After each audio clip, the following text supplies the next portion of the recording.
Welcome students, Mahaguru online class में आपका स्वागत है। और आज हम आपको पढ़ा रहे हैं इंग्लिश ग्रामर का बहुत ही महत्वपूर्ण टॉपिक प्रीपोजिशन, संबंध कारक। प्रीपोजिशन का प्रयोग कहाँ होता है, ये बहुत ही इम्पोर्टेंट विषय है। सिंटैक्स में भी आता है और आपके कंपटीशन में भी हर जगह काम आता है। जैसे कि प्रीपोजिशन लिखी है मैंने, इनका प्रयोग कैसे और कहाँ होगा, ध्यान से सुनने का और नोट करते रहिएगा। बहुत ही आसान तरीके से हम आपको समझा देंगे, अभी आपको सभी प्रीपोजिशन समझ में आ जाएंगे। जैसे कि सबसे पहले पॉइंट है एट, इन और इनटू। इनका अर्थ होता है में। ये कहाँ लगता है? एट माने भी में, इन माने भी में और इनटू माने भी। तीनों का मीन्स होता है में। ये कहाँ कहाँ कैसे लगते हैं देखिए। नंबर एक, एट। यदि किसी छोटे शहर का नाम सेंटेंस में आया हुआ है, या किसी गांव का नाम आया हुआ है, या कस्बे का नाम आया हुआ है, तो उससे पहले मे की अंग्रेजी एट लगाएंगे। जैसे कि आई लिव एट खानपुर। गांव का नाम है, तो गांव का नाम है, इससे पहले लगाना है हमको मे की अंग्रेजी। मैं खानपुर में रहता हूँ, तो मे की अंग्रेजी इन माने भी में, एट माने में, इनटू माने भी। तो मे की अंग्रेजी यहाँ लगाएंगे हम एट। यदि किसी छोटे कस्बे का नाम हो, या किसी गांव का नाम हो, या फिर जो है छोटे शहर का नाम हो, अगर ये नाम आया हुआ है तो उससे पहले एट माने में। एट मीन्स में। यदि यहाँ पर किसी शहर का नाम आए लेकिन वो शहर बड़ा हो, जैसे कि दिल्ली, या किसी देश का नाम आ जाए, कोई भी देश लिख लीजिए, जैसे कि हम इंडिया ही लिख दिए, यहाँ से इंडिया देश का नाम आ जाए, या किसी बड़े शहर का नाम आ जाए, तो उससे पहले फिर एट नहीं लगाएंगे, फिर लगेगा यहाँ इन माने में। यदि बड़े शहर का नाम है या किसी देश का नाम है, तो उससे पहले मे की अंग्रेजी इन लगाएंगे, एट नहीं। हो गया क्लियर? अब आया इनटू माने में। ये कहाँ लगता है? इनटू मीन्स में। ये कहाँ लगता है? ये लगता है यदि कोई चीज़, कोई वस्तु गति करके आती हो, जैसे कि cat is coming into the room. बिल्ली जो है वो कमरे में आ रही है, वो गति करके अंदर आ रही है, तो मे की अंग्रेजी यहाँ पर इनटू लगेगी। इन माने में नहीं, बिल्ली कमरे में आ रही है तो मे की अंग्रेजी इन माने में नहीं लगेगी, इनटू माने में लगेगी, क्योंकि वो गति करके अंदर आ रही है। अगर ऐसी स्थिति हो तो वहाँ लगाते हैं हम इनटू माने में। हो गया तीनों। छोटे कस्बे, गांव या छोटे शहर से पहले एट, बड़ी से पहले इन, और गति करके कोई चीज़ आ रही है और वहाँ पर मे की अंग्रेजी लगानी है तो वहाँ इनटू ये लगेगी। ऑन मीन्स ऊपर। ये कहाँ लगता है? यदि कोई वस्तु किसी दूसरी के ऊपर हो, the book is on the table. पुस्तक मेज के ऊपर है, कोई वस्तु दूसरी के ऊपर हो और उसे छू रही हो, तो वहां लगाएंगे ऑन मीन्स ऊपर। इसके बाद अपॉन। अपॉन कहाँ लगता है? यदि कोई वस्तु दूसरी के ऊपर हो लेकिन उसकी स्थिति कैसी हो कि वो गति करके स्थिर हुई हो। कैसे? जैसे कि the cat jumped upon the table. बिल्ली मेज के ऊपर कूदी, तो यहाँ भी ऊपर की अंग्रेजी आनी है, तो यहाँ ऑन नहीं लगाएंगे, क्योंकि बिल्ली गति करके स्थिर हो गई। बिल्ली ने पहले गति की, कूदी और मेज के ऊपर स्थिर हो गई। अगर ऐसी स्थिति है और वहाँ ऊपर की अंग्रेजी लगानी है तो वहाँ लगेगा अपॉन। अपॉन माने ऊपर, गति करके स्थिर हो जाना। कोई वस्तु दूसरे के ऊपर हो लेकिन गति करके स्थिर हुई हो, और यदि वो पहले से ही स्थिर थी तो ऑन मीन्स ऊपर, तो फिर ऑन लगेगा। इसके बाद ओवर। ओवर कहाँ लगाते हैं? यदि कोई चीज़ दूसरी के ऊपर हो लेकिन उसे छू ना रही हो, तब लगाएंगे हम ओवर। जैसे कि the birds are flying over the tree. पक्षी जो हैं वे पेड़ के ऊपर से उड़ रहे हैं, पेड़ है और उसके ऊपर से पक्षी उड़ते हुए जा रहे हैं। अगर ऐसी स्थिति हो, कोई चीज़ दूसरी के ऊपर हो, पक्षी पेड़ के ऊपर है लेकिन उसे पेड़ को छू नहीं रहे हुए, अब की बार इनमें तो छू रहे थे, इसमें छू नहीं रही है, उसके ऊपर से जा रहे हैं। इसके बाद लगाते हैं हम अबोव, और आपको बता ही दिया अबोव कहाँ लगता है। अबोव भी इसी तरह से लगता है जैसे ओवर लगता है, कोई वस्तु दूसरी के ऊपर हो और उसे छू ना रही हो लेकिन ऊंचाई बहुत ज़्यादा हो, जैसे कि द स्काई इज अबोव अस, आसमान हमारे ऊपर है। एक चीज़ दूसरी के ऊपर है लेकिन ऊंचाई बहुत ज़्यादा है और उसको छू भी नहीं रही है, ऐसी स्थिति में अबोव लगाएंगे। और वो स्थिर है और इसमें जो पक्षी थे वे उड़ रहे थे, गति कर रहे थे, दोनों में ये अंतर है। इसके बाद अप, ऊपर, कोई चीज़ दूसरी के ऊपर हो और लगातार गतिमान हो और उसको छू भी रही हो, जैसे कि the man is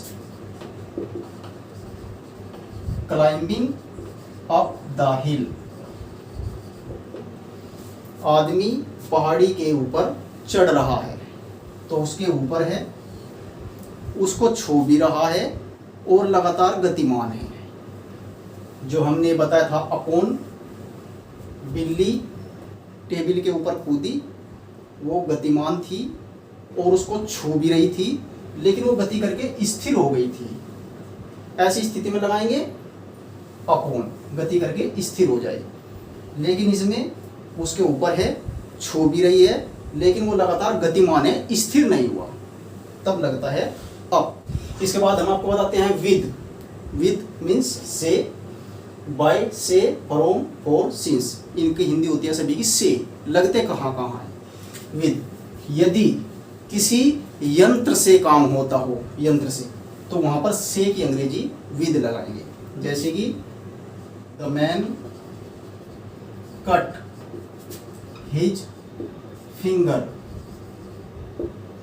with knife, आदमी ने अपनी उंगली काट ली, किस चीज से काटी, चाकू से। चाकू एक यंत्र है, यदि किसी यंत्र से काम हो रहा हो और वहाँ पर से की अंग्रेजी लगानी हो उससे पहले, तो वहाँ लगेगा विद। बाय, बाय कहाँ लगता है, यदि किसी साधन से काम हो, जैसे कि द मैन केम, आया, बाय कार, आदमी कार से आया, तो कार जो है ये एक साधन है। बस, ट्रेन, एरोप्लेन, ये जो है सब जितने भी यातायात के साधन हैं या कोई भी साधन है जिससे कोई काम किया है, उससे पहले से की अंग्रेजी लगानी है तो लगाएंगे बाय। और यदि यंत्र से कोई काम किया गया है तो लगाएंगे विद। इसके बाद फ्रॉम, से, ये से कहाँ लगता है, फ्रॉम, ये लगेगा यदि कोई चीज़ एक स्थान से दूसरे स्थान पर चली जाए और वहाँ पर से की अंग्रेजी लगानी हो, यानी कि एक स्थान से दूसरे स्थान पर जाकर उससे अलग हो जाए, जैसे कि the leaf fell down from the tree, पत्ता पेड़ से नीचे गिर गया। पत्ता जो है वो पहले पेड़ पर था लेकिन वो वहां से टूट के नीचे गिर गया, पेड़ से अलग हो गया, तो उससे पहले से की अंग्रेजी लगाएंगे फ्रॉम माने से।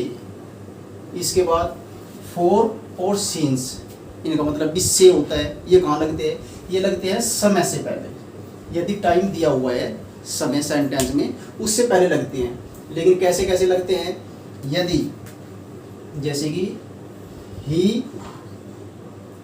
ही has been playing for 2 hours, वह 2 घंटे से खेल रहा है, ठीक है, इसमें समय दे दिया 2 घंटे से।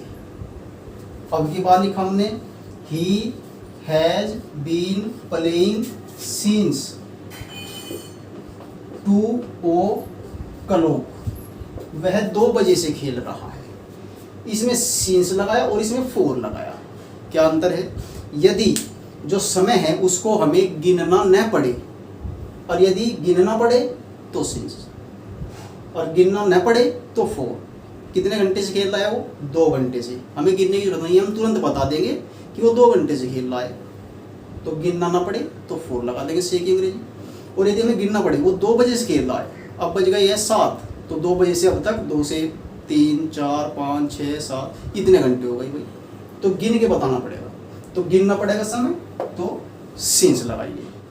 बिहाइंड पीछे, आफ्टर पीछे, तो एक लगते कहाँ है?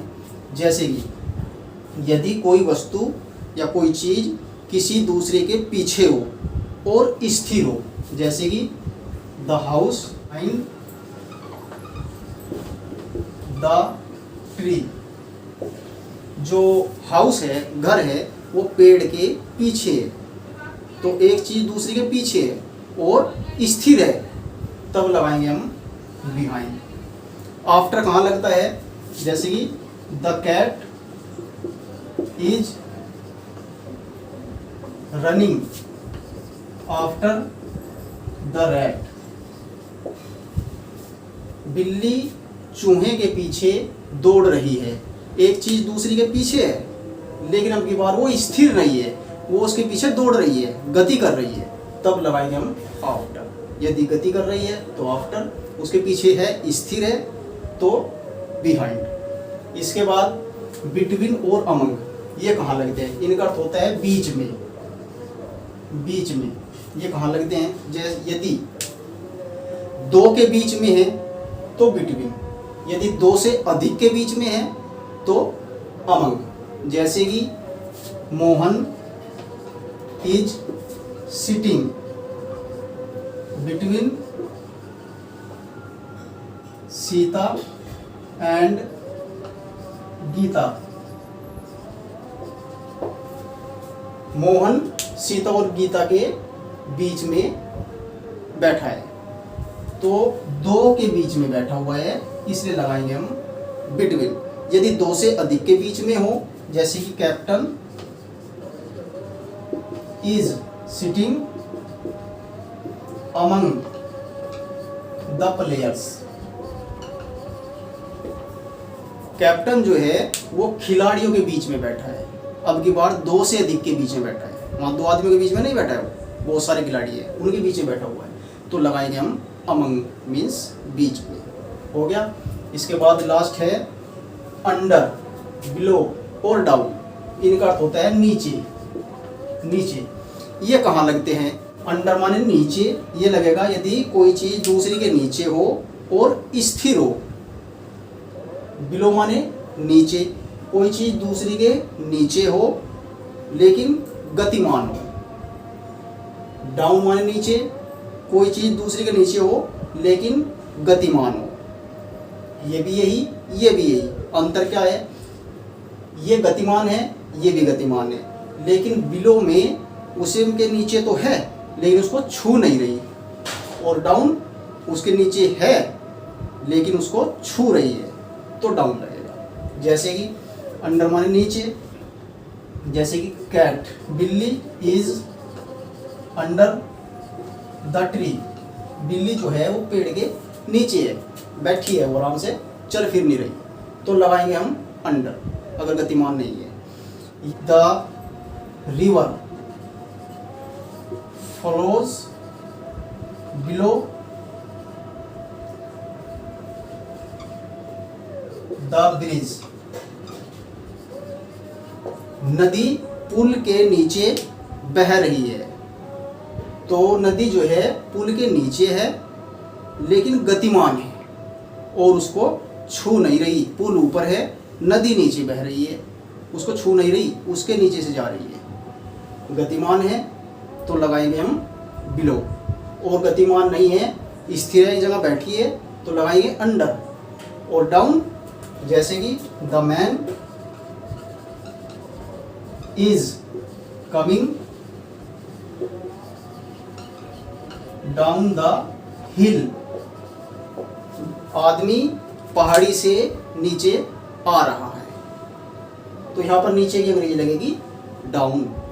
एक चीज़ दूसरी के ऊपर है, पहाड़ी के ऊपर आदमी है लेकिन उसको छू रहा है और गतिमान भी है, तो लगाएंगे हम डाउन, छूता हुआ आ रहा है पहाड़ी को। और ये इसमें नदी पुल के नीचे से बह रही है, इसके नीचे है, गतिमान भी है लेकिन वो उसको छू नहीं रही, पुल ऊपर है नदी नीचे है।